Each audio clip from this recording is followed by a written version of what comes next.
एक सोझा जी नाम के गृहस्थ थे, उनका चरित्र है भक्तमाल जी में। वो महाभागवत थे। उनका ब्याह हुआ, पत्नी है, एक संतान हुई। जब संतान हुई तो उनको पत्नी को प्रसव पीड़ा में बहुत कष्ट होता है। उसका रोना चिल्लाना ये सब सुन करके जब प्रसव हो गया, बच्चा कुछ समय का हो गया, तो उनका जीवन में दोबारा मैं गर्भ धारण करने की चेष्टा नहीं करूंगा, क्योंकि बहुत कष्ट होता है और अब मैं ऐसे संसार से विरक्त भाव में भजन करना चाहता हूँ। अब नहीं। पत्नी से प्रार्थना की कि तुम्हारा पाणी ग्रहण किया है, इसलिए तुमसे हम अनुमति मांगते हैं या हमारे साथ चलो। अगर आप तो घर में सब सुख सामग्री है, बच्चा है, आप पालन पोषण करो, पर मैं विरक्त होकर आज से भगवान का भजन करूंगा। यदि आप कहते हो कि पाणी ग्रहण किया तो हमारे हाथ में हाथ मिलाओ, चलो, जैसे मैं रहूंगा वैसे रहना होगा, पर साथ में कुछ नहीं, कोई नहीं, और भजन करना होगा। तो उनका मैं आपके बिना तो रह ही नहीं सकती, आपके साथ चलूंगी। तो चली। जब गांव के बाहर निकली, जंगल में पहुंची तो देखा थोड़ा धीमी चाल है। उनका जल्दी से आओ ना, तो देखा गोद में बच्चा है। तो पलटू उनका कहा था कि हमारे साथ अन्य कोई नहीं चलेगा, सिर्फ आपकी अनुमति है, आप बच्चा ले। तो बोले नवजात शिशु, इसको कहाँ छोड़े, इसको कौन पालन पोषण करेगा? तो उन्होंने कहा सब जीव जंतुओं का पालन पोषण करता है,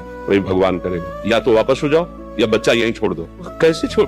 उनका भगवान का भरोसा, छोड़िए यहीं बच्चा या वापस जा। वो महाभागवत थे और पत्नी अपने पति को भगवान मानती थी। छोड़ दिया बच्चा। 12 वर्ष तक भजन साधन, एकांत तीर्थों में भ्रमण। जब उन्होंने अपनी पत्नी की तरफ देखा तो उसको एकांत में बार बार क्या हुआ होगा मेरे बच्चे। तो उनका चलो आज तुम्हारे अंदर जो बार बार एक प्रश्न रहता है उसका उत्तर दिला देते हैं। अपने गाँव में आए, बाहर बैठ गए। 12 वर्ष में दाढ़ी बाल ऐसे तो कोई पहचान नहीं।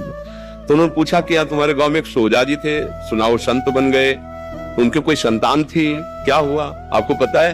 तो उनका अरे भाई उनके भाग्य क्या कहने।